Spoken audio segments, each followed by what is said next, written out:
All right, week 8 of the NFL season is in the books after a couple of weeks off due to the vacation I told you guys about. I am going to jump right back in and let you guys know my thoughts on each and every game and each and every team from week 8. Starting with Thursday Night Football, Rams and Vikings. Let's start with the Rams. The Rams are still in this thing, folks. Their defense has looked really, really good all season long, and they continue to look good on Thursday against one of the best and most potent offenses all season.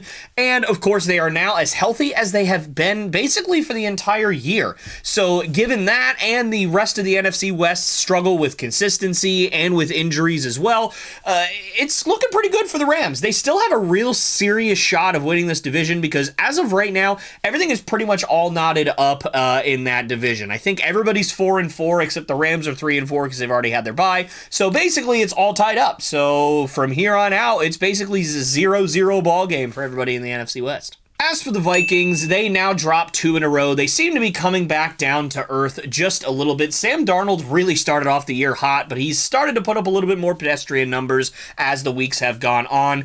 Because honestly, I think it's because teams have started to actually take him seriously, and they weren't really taking him seriously at the beginning of the year. But I do still think their defense is so good that they're going to really be able to carry them to a playoff spot. I don't think that they're the best team in their division at this point, because of how great the Lions have been. And even the Packers are really, really good as well. But I do still think that they're going to be just fine. They're still going to make the playoffs. They're still a really, really good team. And mainly it's going to be because of that defense. Moving on to a big blowout that we saw on Sunday, Eagles and Bengals. Let's start with the Eagles. Listen, say what you want about the lackluster quarterback play or the kind of mediocre secondary that they've had. The Eagles are just plain good. This was a dominant win on the road here, which is something that the Eagles just have not done a lot this season. And I'm really, for one, looking forward to seeing how this division is going to come down to the wire with the Eagles and, of course, the Commanders. And by the way, Cooper DeJean is really good, and that makes me very happy. And now for the Bengals. The Bengals now move to 0-4 at home and 3-1 on the road. And that's obviously a bit confusing. Usually you'd think it'd be the other way around, but not this year and not for the Bengals. But they are really just not good enough on defense. Their offense has been fine, really good at times, but not so great at other times, for instance, like this past Sunday. Burrow looked really bad down the stretch of this game. He had an interception that wasn't necessarily his fault. I understood why he made the read. He was throwing to his best receiver with a backup defensive back on him, and the guy made a really great play.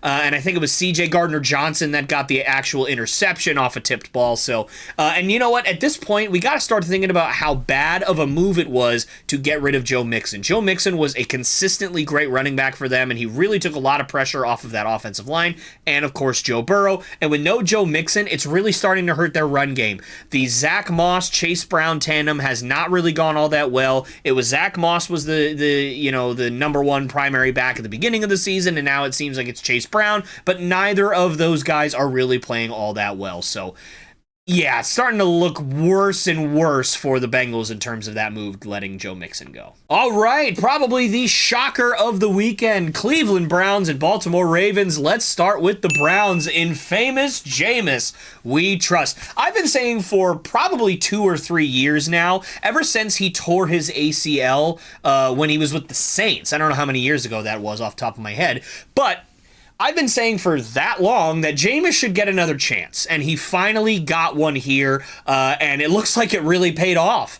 And this is what happens sometimes when you give guys a chance. Look at what happened with Joe Flacco last year, right? Obviously, same team, which is ironic. 330 yards, 3 touchdowns, and the energy that is in that stadium and the energy in that fan base right now is something that the Browns just have not had all season with Deshaun Watson. Now, look, I was gone. He unfortunately tore I think it was his Achilles or his quad or something like that. And people really cheered for that a lot.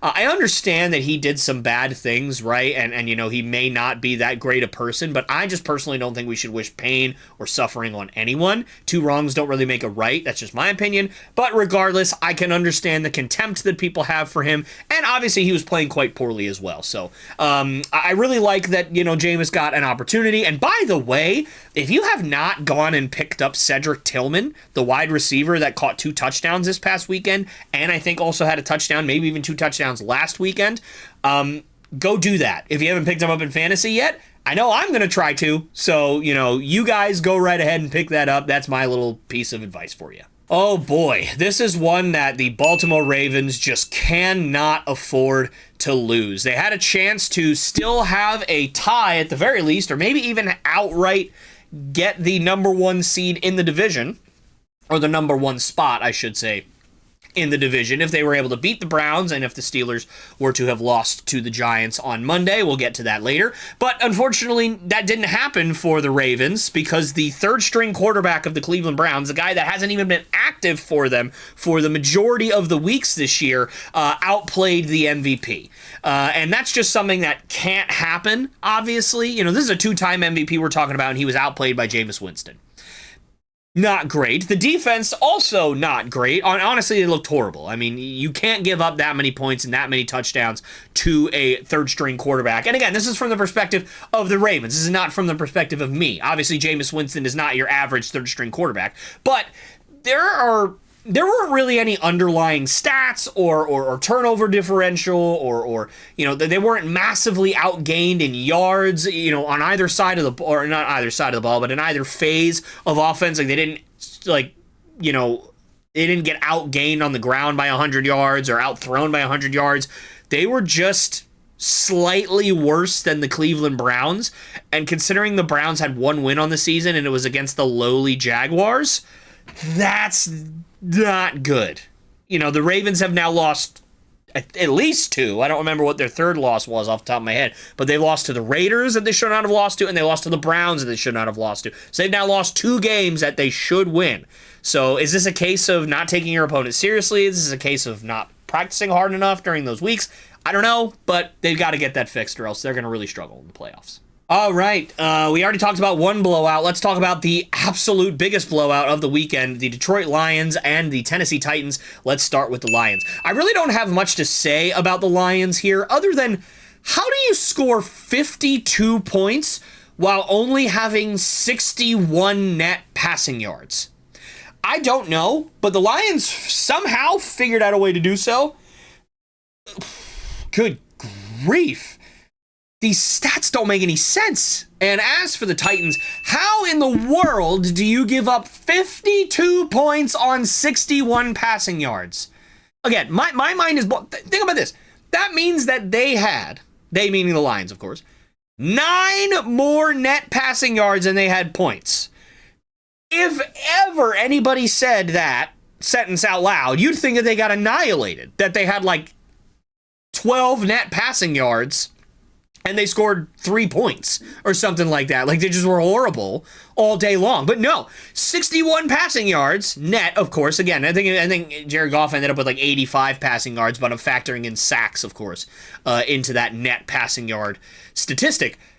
That means that, if you have 61 passing yards, you got 52 points. That's insane. That doesn't make any sense to me. I understand they ran the ball really, really well. They had some turnovers. They had a punt return touchdown. I understand all that. It's just crazy. I've never seen anything like this before. All right, and now the game that could send shockwaves, and already really has sent shockwaves throughout the entire NFL landscape, the New England Patriots and the New York Jets. Let's start with my New England Patriots. Now, look, this is going to be a little longer than the other ones because I have a lot to say here for both teams, really. But let's start with the Patriots. So, while I was hoping that the Patriots would get the number 1 pick this year, which it is still possible. There's only 2 teams that have a worse record and worse play schedule or strength of schedule than the New England Patriots, and that is the Titans and the Panthers as of right now. So, anything can happen. The Titans could pick up a couple of wins throughout the year, and the Patriots could lose out, and they may be okay. And then the Panthers looked a little bit better this week. We'll get to that here in a little bit. So you never know. But I was hoping they'd get the number 1 pick this year, but boy, was this a satisfying win. Listen, I don't like to say I hate a lot of teams, right? I don't like to say I hate players. I really don't. I don't really hate a lot of players, teams, or anything. I hate the Jets. I hate the Jets so much. They are just I hate them. And I don't know why I hate them. I think it's just more of a like a disdain and like a bully kind of thing, which I don't like calling myself a bully, but that's just how I feel about it because they've just been so tormented over the years. But I just feel like every time the Jets are good, their fan base is so obnoxious and it drives me bananas. I understand coming from a Patriots fan, I'm sure that doesn't sound super great, but I try not to be I try to at least be a realistic Patriots fan. I said that I wanted them to get the number one pick because I think they're going to be atrocious, so that's where I'm at. Anyway, but yeah, essentially ending the New York Jets playoff hopes with this win against them, and possibly sending Aaron Rodgers into retirement with what has to be his worst season of his career in terms of record. I mean, yeah, I guess they could win out and it won't look too bad, but I mean, if it stays on the current pace, right, they might end up with 4 or 5 wins. That's got to be his worst season of his career. I mean, that all sounds really, really good to me. I like Aaron Rodgers, but at this point, it's hard to blame anybody else for the Jets' issues. They have all the weapons that you could possibly have, but we'll get to that here in a little bit. Listen, here's the other thing, though.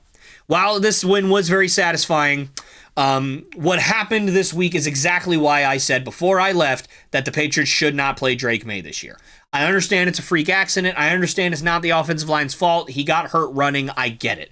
But the totality of what happens to Drake May is his receivers drop every single good pass that he makes. And then his receivers go and complain to the media and complain to their coaches that they're not getting the ball enough. And then when Drake May does throw them the ball, they drop it. That's just kind of how that works. And, of course, his offensive line isn't good, and so he's running for his life just about every play. And then when he finally does run, now he gets himself a concussion, which could affect the entire rest of his career. I hate drawing comparisons, especially with head injuries. But I cannot help but think about Tua Tagovailoa. Not the same. A very similar thing happened to him. His first year, his second year, his second or third game in, he was running, he got hit, he had a concussion, and now look where he's at. Earlier this season, Tua Tagovailoa got his 4th or 5th, it was one of those 2 concussions, over his NFL career, and people were legitimately calling for him to retire. I'm not saying that that's going to happen to Drake May, and of course I don't want that to happen to Drake May. But my point is that one random play, one random injury can affect the rest of your life. And this is a lost season for the Patriots. If we got even outside of the top 5 picks, I would be floored. And I would honestly be disappointed because the guys that I would want them to draft, they would probably, be able to trade back, get some extra draft capital, maybe even a couple extra firsts, and still get some of the guys that I want. But regardless of that aspect, this is a lost season. So yes, Drake May has looked fantastic. He is the best player on the Patriots offense, and it's not even close. That was never the issue for me. The issue was why bother? Why waste him? Why risk his injury? And now, the only thing that I can think of that's worse than a concussion is a serious arm injury or a serious knee injury. Now, luckily, he didn't get a serious, shoulder injury or a serious knee injury. That's great. But at the same time, concussions are no joke. They're no joke. It can ruin your career. It can ruin your life. I hope that it's not very serious. It didn't really look very serious in real time, watching him get hit. And even Gerard Mayo has come out and said that he was a little bit surprised that Drake May got hurt on that play and then he needed to go to the tent and that he had a concussion. But that's how these things can happen, And I hope that, again, it's not that serious and that he's able to stay healthy long term. Otherwise, we are honestly going to be looking back at that play and just the decision to play him this year in general as one of the worst mistakes the Patriots ever made. We did not draft Drake May to save us this season. We drafted Drake May to have us win a Super Bowl in 2, 3, 4, 5, 6, 7, 8, 9, 10 years, whatever it's going to be, while we rebuild this team. This year does not matter in terms of playing your best football. Yes, I want him to play so he can develop. Yes, I understand that he's the best player on offense. Yes, I get it. But if playing him this season is going to cost him his health, cost him his career, then it was the worst decision the Patriots have ever made in the history of their franchise. All right, enough about the Patriots. Let's move on to the Jets. Yeah, You just can't lose this game if you're the Jets. This was an absolute 100%, no bones about it, must win against a far inferior team that had to play a backup quarterback for the entire game, basically, and didn't have their best defensive player in Kyle Duggar. There was zero reason for the Jets to lose this game, and they lost this game. But it makes sense. Offensively, defensively, the Jets are simply not living up to their expectations. They are not living up to the personnel and to the names on their sheets. Did Aaron Rodgers play a bad game? No. Look at the stat sheet. He did really, really well for about a quarter and a half. Then the entire second half, they basically did nothing. They missed extra points. They missed field goals. They turned the ball over. They could not run the ball against a team that has just been gouged by just about everybody that played them on the run. Look at what happened to Jacksonville, or not in Jacksonville, but in London against Jacksonville last week. Tank Bigsby, who is a backup running back, not even Travis Etienne, who's the real number one guy, or at least has been up to this point. Maybe Tank will take that spot, who knows. But Tank Bigsby, who came into the season as the backup running back, ran for like 130 yards against the Patriots last week. And that's just one of their guys. Obviously, not Demarcus Robinson. I forget the other running back's name off the top of my head, but he's kind of a passing back. He's a third down back. He ran for a bunch of yards against the Patriots last week. So they've been gouged by everybody, and yet somehow with Breece Hall and Braylon Allen, the Jets could not run the ball. If you want a really great summary of my thoughts, by the way, go ahead and look up RG3's tweet about the Jets that he put at like 5 o'clock on Sunday afternoon. That's going to tell you all you need to know about how I feel about the Jets. All right, back to your regularly scheduled programming. Let's talk about the Cardinals and the Dolphins. Let's start with the Cardinals. Hey guys, remember when at the beginning of the season we all predicted that halfway through the season the Cardinals would have the top share of the division in the NFC West? You guys remember that? Remember that? Yeah, that division's going to be insane down the stretch. I already talked about it a little bit when we talked about the Rams earlier, but I still don't see any reason for me to think that the Cardinals are anything but the worst team in this division when healthy, or when everybody else is healthy, I should say. I still think that they're going to end up at the bottom of the barrel. And for the Dolphins, I don't really have much to say here. This was a tough loss, but it doesn't really matter. Tua came back, and that's all that matters for the Dolphins right now. It doesn't matter if they win this one game. This is honestly a lost season for them at this point anyway. The Bills are running away with this division. They're not going to be able to catch up unless they go on this crazy win streak. But honestly, even with Tua, they weren't all that good. So this is a lost season for them. So at this point, I just hope Tua can stay healthy, and I hope that he's able to continue his career. Because if anything, the Dolphins paid him a lot of money, and if he can't really play, then that's going to be unfortunate for them. All right, in a weekend where there were a ton of really fun games, I think that the Falcons and Bucks game was my favorite, and honestly, the best game of the weekend in my opinion. And for the Atlanta Falcons, it was a monumental win. Not only does this keep your momentum going that you started to build over the last few weeks, but now the Bucks have to completely outpace the Falcons in record in order for them to win the division. Meaning, if they're tied at the end of the season, which is what I predicted, I said that the Falcons and the Bucks would have the same exact record, but the Falcons would have that tiebreaker, then that means that the Falcons will win the division outright because they obviously beat the Bucks twice now this season. So, Kirk Cousins, it seems, really loves to just play against the Bucks. He threw for 500-something yards the first time, and he looked unbelievable in this one. He didn't quite throw for that many yards this time, but he was just slicing and dicing up that Bucks defense, which has been pretty good this season. But it seems like he's not able to replicate that against really any other team, and so that kind of downfield attack and the efficiency that he has, it needs to be replicated and carry over to the rest of their opponents, because if they can do that, their defense is good enough to keep them in most of the games that they're going to play in.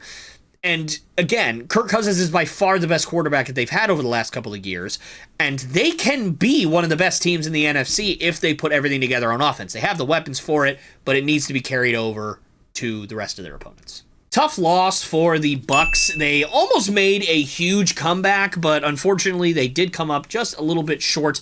They do have a lot of work to do in order to kind of do what I talked about with the Falcons, where they have to obviously outpace them in record. I think that they are now 1 game back, so they have to win 2 more games than the Falcons do for the rest of the season. They're not going to play them again, so they don't have a chance to kind of avenge themselves now. And honestly, it may be a little bit panic time out in Tampa Bay without Mike Evans, without Chris Godwin, and with the rest of the NFC really looking stacked in the other divisions. It's very possible that if the Bucks do not win the division, that they don't make the playoffs. So is it panic time in Tampa Bay yet? I don't know. They did look pretty good on offense this week, but we'll see. All right, Green Bay Packers and Jacksonville Jaguars. The Packers survived this one, but just barely. The defense really needs to play better if they're going to continue to compete in this division with the Vikings and, of course, with the dominant Lions. But you know what? A win's a win, so I can't really get too upset about it. And besides, their schedule is about to get really, really difficult over the next 4 to 5 weeks, so you should enjoy any kind of win that you get while it lasts. And for the Jaguars, they are starting to look significantly better than they did at the beginning of the season when they lost to the Browns. That was clearly the low point of the entire season. But now at 2-6, and with 4 consecutive playoff teams that are coming up on the schedule, it may honestly be too little too late for the Jags to turn their season around, because even if they go 2-2 in those 4 games against these playoff teams, they're going to be 4-8 with, 5 or 6 games left. They'd have to win out to even have a chance at winning the division, and I just don't see it. Interdivisional rivalry here, the Houston Texans and the Indianapolis Colts. Let's start with the Texans. The defense has been a bit of a concern for me watching the Texans this year, but they looked a little bit better in this one, so that's a nice thing to kind of build off of. And they are missing Azeez Al-Shaair as well, who's one of their best linebackers. So, if he gets back healthy, perhaps they'll take a step forward. But I do still think the Texans are minimum going to get to the AFC Championship game, if not win the AFC Championship game. And they have a little bit easier of a schedule over the next 6 weeks, with the exception of, I think, in 2 or 3 weeks they do play the Lions, but outside of that, they're playing the Titans, a couple of times, and a couple of other bottom of the barrel teams as well. So this could honestly be a 13 or 14 win team, given what their record is now, if they play their cards right. And if you're the Colts, you gotta ask, what in the world is going on with Anthony Richardson? Is he playing hurt still? Is he okay? Is there something not mentally wrong with him? That's not the wording that I mean, but is he in his own head? Is he not quite seeing what defenses are sending his way? 10 for 32 passing this week. 10 for 32. That is less than 30%. That is completely unacceptable. Completely unacceptable for a professional NFL quarterback to throw. And again, the Texans defense has not exactly been stingent all season long in the pass game. They just haven't. I'm being honest with you guys. There have been multiple games where the Texans have given up 30 or more points. So it's crazy that he only was able to complete 10 of his 32 passes. I saw at one point he was 2 for 15 passing. I mean, that's just crazy. And honestly, that's as late as I saw until the game was already over in terms of what I remember from the stats. So he could have been 2 for 16, 17, 18. He could have been, 2 for 22. And I just didn't see it. But 2 for 15 is bad enough. So, the Colts have a lot to figure out here. They're 4-4, so they're not in too bad of a spot. But they do have a lot to figure out. And to me, that's going to have to include if Anthony Richardson is going to continue starting for you. All right, Chargers and Saints. Let's start with the Chargers. The Chargers continue to completely circumvent the pass-first ways of playing offense nowadays by being successful, and very successful, as a run-first team. Although it didn't really show itself in a crazy way in this game specifically, this was their first game all season that they have won and thrown the ball more times than they ran it. They did throw the ball more times than they ran it twice previously this year, but both of them were losses. So this is the first time that they've actually won a game where they've thrown it more than they've passed it. And there was one game in particular, I think it was week 2, that they ran the ball double the amount of times that they threw it, which that's crazy to think about nowadays. So this is a really, really interesting team. And I, for one, can't wait to see how well they perform once they actually get some more overall talent through the draft, through free agency. Because right now, while they do have some decent pieces, they don't really have a lot of weapons in terms of wide receivers. They could get some better running backs, although, I really, really like J.K. Dobbins. And their defense is fine, but not spectacular. And so, the healthier that they get and the more talent that they get, I think this team could be really, really fun. And for New Orleans, after starting the season a really, really hot 2-0, where they were not only beating teams, they were blowing teams out, the Saints have now lost 6 games in a row, and the last 4 of those games have been by double digits at the very least, if not by 20 or more points in some of them. They are completely inept on offense without Derek Carr, and even sometimes with Derek Carr, their offense hasn't been great. Spencer Rattler clearly is not ready for, to step in and be the quarterback. He clearly was not ready, but unfortunately, because of Derek Carr's injury, they've forced him in, and now it's looking like he's going to get benched, even though Derek Carr may not come back, although reports have said that he's probably going to come back for this upcoming week, but who knows? Either way, he was forced to step in, and he didn't look ready, and the defense, while still really good, it's not nearly good enough to carry them when the offense has been this bad. And so, yeah, it's not looking good for the Saints. Without Derek Carr, I don't see them winning more than 4 games this year. With Derek Carr, I can see them winning 6. If they play their cards right and they play like they did at the beginning of the year. But they also lost Rashid Shaheed for the year, so who knows what kind of backups they have in terms of, guys that could stretch the field and guys that could complement Chris Olave. And obviously, the bright spot on this team's been Alvin Kamara all year. But regardless, it's tough going for the Saints right now. All right, this game was supposed to be a battle of 2 excellent teams, but you wouldn't have known it if you saw the final score, if you watched any part of this game. Bills and Seahawks. Let's start with the Bills. The Bills have been wildly inconsistent on the road this year. They've had 2 really, really great wins and 2 really, really bad losses on the road, but they dominated all aspects of the game in this one. It's pretty obvious they're going to win the division with the Jets, Dolphins, and Patriots all with 2 wins, and the Bills just just taking off. And so, for me, wins like this, while impressive, they almost don't even matter. It's just about tinkering. It's about kind of, formulating an exact game plan, keeping everybody healthy, really, working out all the kinks of your offense and your defense, getting guys with some momentum, building guys up so that they won't continue to be disappointments in the playoffs as they have been the last few years. Will this be their year? Time will tell. And on the opposite side of the spectrum, the Seahawks have been wildly inconsistent at home this year, and the pendulum swung all the way to the oh my god, we're burning alive side this weekend. The offense looked horrible. Without DK Metcalf, the offense completely sputtered.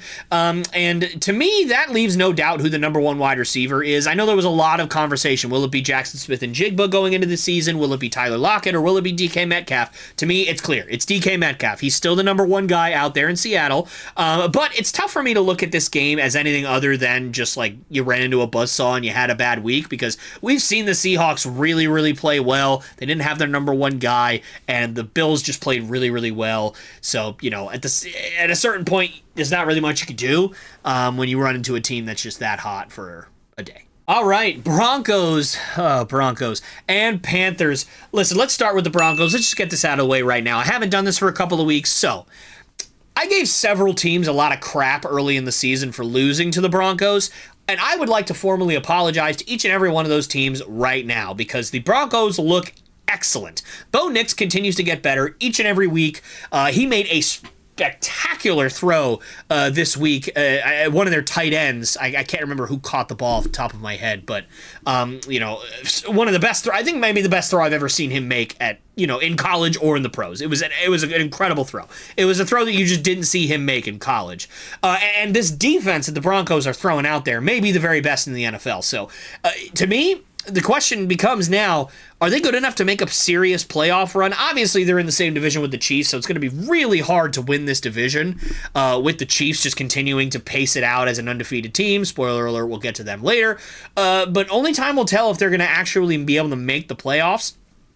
I think considering the Dolphins' struggles, the Jets' struggles, the Browns' struggles, and a couple of other teams, in the other divisions really struggling as well, I actually think that the door is really open for the Broncos to make it to the playoffs, but only time will tell. All right, Carolina Panthers time here. Bryce Young didn't really look too bad in the second half of this one. But, his first game back against this ridiculous defense and without his top two wide receivers is just cruel and unusual punishment for the poor guy. In the first half, he struggled quite a bit, but looked a little bit better in the second half. Really kind of bookended the game well. He started off on a really good drive that ended in a touchdown, and the last drive of the game was a really, really good drive that ended in a touchdown. So kind of bookended some good things with a lot of bad and a lot of not great in the middle. Only had 3 incompletions the entire game, but 2 of them went for interceptions. So, I think he actually handled the situation pretty well. He didn't play great, obviously, but hopefully next week against the Saints is going to present a lot easier challenge for them, especially considering everything that I said about the Saints earlier. Sorry, hang on one second. Hello? Yeah. Yeah, I'm talking about the Saints. That's right. Yeah, they did play in week 1. How much did they lose by? 37? Yeah, thanks. Maybe not. Speaking of the Kansas City Chiefs, let's talk about them and their game against the Raiders. So they stay undefeated, do the Chiefs here, do the reigning Super Bowl champions, even though they continue to look very mediocre on offense. We are now 8 weeks into the season, and Patrick Mahomes still has more interceptions than touchdowns. But you know what? At least Travis Kelce had a nice celebration on National Tight Ends Day by scoring, I think, his first touchdown of the season. And Kareem Hunt being this good after basically not playing for like 2 full seasons is pretty nuts. But you know what? It's the Chiefs, so nothing really surprises me. And at this point, while their division is actually pretty good with the Chargers and the Broncos, I can't imagine the Chiefs at this point doing much worse than being 14-3 or 13-4 at the end of the season, and they should have a pretty easy path to the AFC Championship. And for the Raiders, yeah, there's not really much to say here. They just are bad. Okay, no, not very nice. As for the Raiders, listen, you got to give credit where credit's due. They continue to play really, really good teams, very close, despite the fact that they have almost no talent on their entire roster whatsoever. Brock Bowers is really, really good and really fun, and then obviously Max Crosby's great, but outside of that, their talent pool on both sides of the ball is essentially non-existent. So for me, looking at this team, you've got to nail a lot of your draft picks over the next 3 to 4 years before they even have a chance to be good again. All right, I know I said the Falcons and the Bucks was the game of the week, but this very well may have turned into the game of the week by the end of it. The Commanders and the Bears. Let's start with the Commanders. I mean, what do you say about this game, and what do you say about this team? A last-second Hail Mary for the win is all you need to know about the energy of the Commanders and about how crazy this game was. This team is legit, guys. Again, I'm giving Dan Lindsay a ton of credit. He called this happening. He said that they were not going to win the division, but that they were going to make the playoffs, and they might mess around and win this division. And so and by the way, if I had a vote today as to who was the MVP of the NFL, my pick would be Jaden Daniels. As for the Bears, man, this one has got to sting. You make a nice comeback, and it looks like you're going to actually win this game until karma tells you no, because your defensive back decided to taunt the crowd literally during the Hail Mary play. No, if you haven't seen it, I'm not exaggerating. Tariq Stevenson was actually seen taunting the fans for the Commanders while the wide receivers were running down the field coming towards him on that Hail Mary play. So guess what? Unfortunately, Bears, you deserved to lose this game just because of that. I feel bad for the rest of the team that did not do any of that, but you know what? Karma is karma, and that's just how it goes. Yeah, again, sorry. You deserved this one. All right, Sunday Night Football, 49ers and Cowboys. Let's start with those Niners. So, they get a huge win here. Obviously, they almost blew it, but they didn't. So, a win is a win. So now they get to go into their bye week with not only a little bit of momentum because they were able to pull this game out, but also with prospects of greater health on the horizon, as reports are coming out that Christian McCaffrey should be all systems go after their bye in Week 10. Of course, it is always a possibility that the Niners continue to be more careful if he is not ready, but as of today, as of time of recording, it is looking like it's going to be Christian McCaffrey's debut in Week 10 after their bye. And plus, Deebo Samuel now gets a couple of weeks to recover from the pneumonia he's been battling, as well as the small rib injury, some rib strains and stuff like that he picked up during this game against the Cowboys. Now, unfortunately, this Niners team is still completely ravaged by injuries.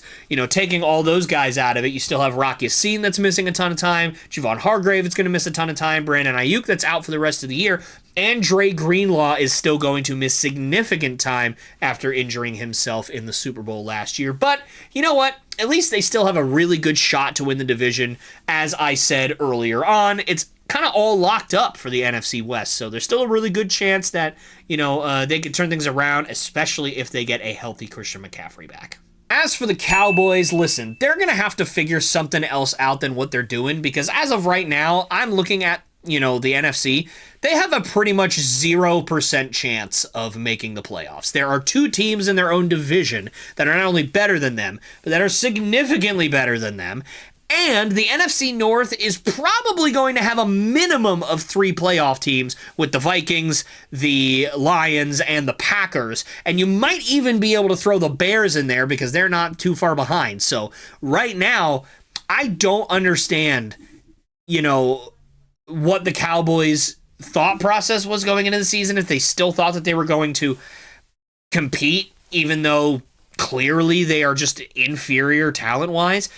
They are so inconsistent on both sides of the ball, but you know what? I will give credit where credit is due. Their defense looked better in this one with the return of Eric Kendricks. He's obviously very important to that defense, so fine.